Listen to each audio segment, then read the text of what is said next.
Bienvenue, chers téléspectateurs, à cette édition en langue française. Au sommaire, présentation du rapport du plan d'action du gouvernement burundais, exercice 2021-2022, devant les deux chambres du Parlement par le Premier ministre burundais, Alain-Guillaume Bunyoni. Vous suivrez les détails dans ce journal. Il déplore la destruction des arbustes pour la construction des échafaudages pour les maisons en étage. Ce sont certains habitants de la zone urbaine de Buterere. Vous le suivrez dans ce journal. Et le lancement officiel du Sanganiro Award 10e édition, une compétition qui vise la promotion de la musique burundaise et des artistes burundais. Tout de suite, les détails.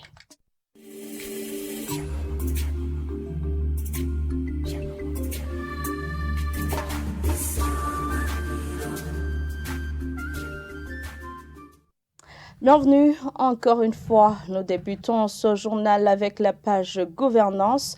Présentation du rapport du plan d'action du gouvernement, exercice 2021-2022, devant les deux chambres du Parlement au palais de congrès de Kigobe par le Premier ministre Alain-Guillaume Bunyoni. Parmi les préoccupations émises par les députés et les sénateurs se trouve la question de savoir si les travaux de construction planifiés se basent sur ceux déjà achevés en ce qui concerne les normes. C'est un reportage de Jean de Dieu Irakoze. Le plan d'action annuel du gouvernement, exercice 2021-2022, se réfère au plan national de développement de 2018 à 2027 et d'autres programmes de développement, fait savoir le Premier ministre burundais qui a présenté le rapport devant les deux chambres du Parlement. Les activités priorisées se réfèrent au plan national de développement 2018-2027. Ce plan d'action se réfère également à la vision Burundi 2025. De même, il se réfère au programme de développement durable 2030, mais aussi à la vision 2063 du développement d'Afrique.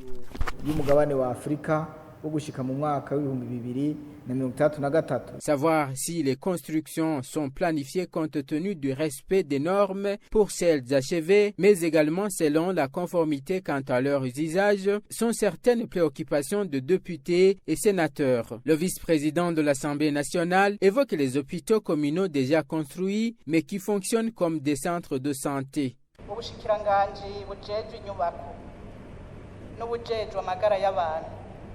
Les ministères en charge des infrastructures et de la santé devraient se mettre ensemble. Au lieu de dire qu'on a inclus dans le plan d'action un budget de construire d'autres hôpitaux communaux, 48 comme vous venez de le dire, on devrait analyser si les 30 remplissent les normes. On a constaté que les 30 fonctionnent comme centres de santé. Le Premier ministre a fait savoir que cette question est connue et que ça nécessite la tutoralisation des employés. Nous savons qu'il y a certains problèmes entre employés et employeurs, lesquels ne doivent pas être divulgués en prétextant que la politique du gouvernement n'est pas claire. Nous appelons les administratifs sanitaires à titulariser les employés recrutés et nommer certains à des postes. C'est la raison d'être du ministère en charge de la santé. Ces élus du peuple ont voulu également savoir si les écoles sont parmi les infrastructures à construire et ou à réhabiliter. Le Premier ministre burundais répondant que par l'affirmative, tout en nuançant que les activités liées à leur construction et équipement devraient être organisées à plusieurs niveaux pour une solution durable. Nous disons merci à Jean de Dieu. Il a causé le manque de moyens et la corruption sont les principaux défis du secteur privé au Burundi. Les propos sont du président du PARSEM, Faustin Ndikumana, et qui demande aux autorités habilitées de privilégier ce secteur qu'il considère comme facteur de croissance économique. Suivez-le. D'abord, le défi lié à la situation macroéconomique aujourd'hui, le manque d'infrastructures. Deuxièmement, c'est le défi lié au clientélisme, la corruption. Un pays où le respect de la loi n'est pas là, où le pouvoir exécutif des fois ne respecte pas la loi, où la corruption gangrène les sphères de l'État, il est difficile de parler du développement du secteur privé. C'est la concurrence déloyale qui est là. Voilà comment les marchés publics sont organisés aujourd'hui. Donc, des exonérations. Et tout sera vraiment fait que maintenant, la corruption et les pratiques clientélistes ont un impact négatif sur le développement du secteur privé. Si le secteur privé n'est pas privilégié de façon efficace pour qu'il soit sauvé ou qu'il soit mis dans la trajectoire ou soit considéré comme élément promoteur de la croissance économique, nous aurons toujours des difficultés. L'énergie électrique n'est pas en soi chère, ce qu'il est, c'est son stockage. Ce sont les propos du docteur Jean Bosco Nyonzima, professeur à l'Université du Burundi en sciences de l'ingénieur et technologie. Il recommande à l'État de continuer à multiplier l'énergie hydroélectrique pour atteindre la charge de base, un seuil énergétique permettant de distribuer directement l'énergie solaire dans le réseau électrique national. Suivez-le. Le solaire devient cher à cause du stockage. Ce n'est pas les panneaux solaires qui sont chers. Une solution durable, c'est de rendre le réseau national stable, c'est-à-dire de produire avec l'hydroélectricité. Après, qu'on puisse alors produire avec du solaire pour juste compléter la demande ou bien la charge nationale. Si nous avons déjà aussi au Burundi une charge de base qui est stable, donc un réseau national électrique qui est stable, donc là, on peut produire du solaire en abondance sans le stockage, donc du solaire, en d'autres termes, moins cher.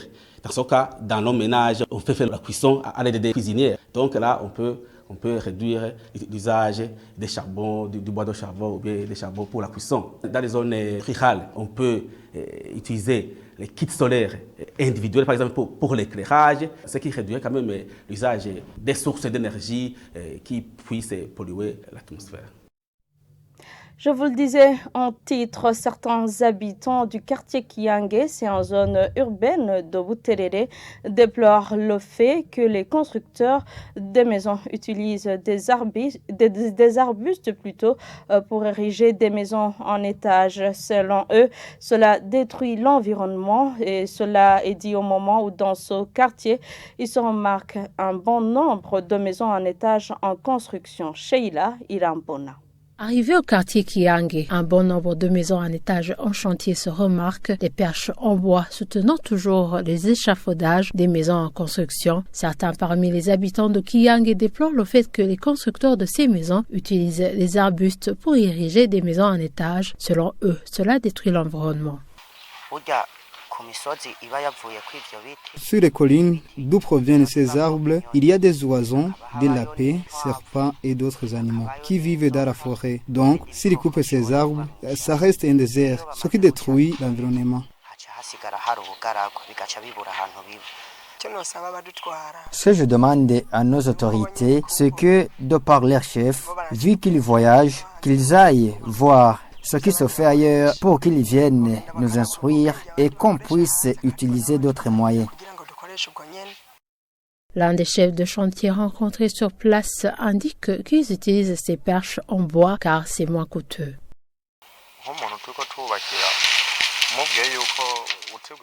Par exemple, si on dit à celui qui va nous donner le chantier que nous allons utiliser les perches en fer, il ne peut pas nous comprendre. Cela est coûteux. C'est pourquoi nous préférons utiliser les perches en bois car c'est pas coûteux.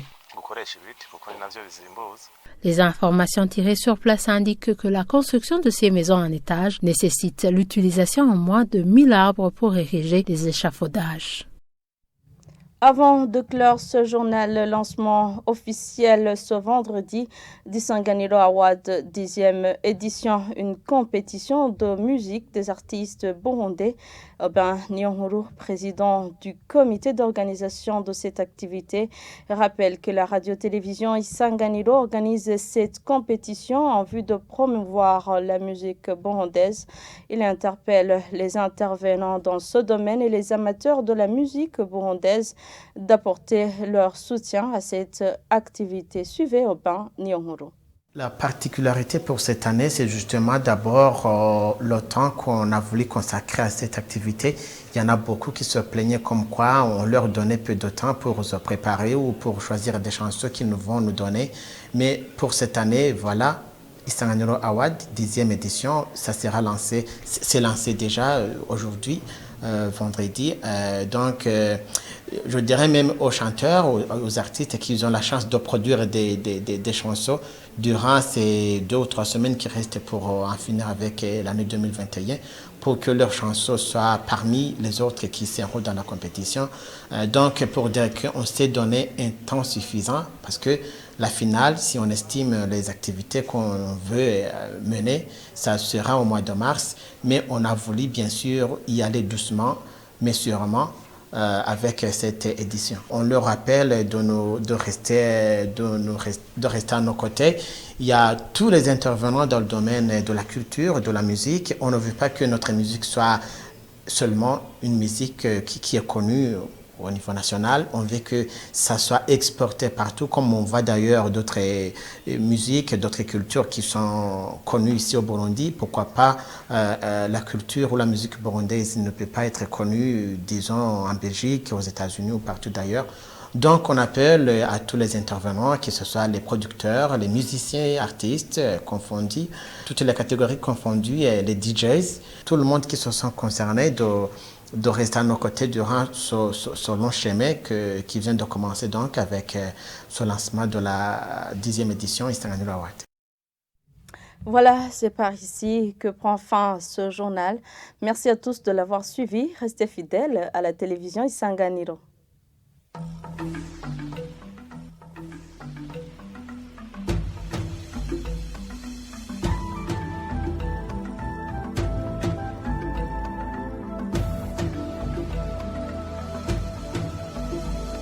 Isa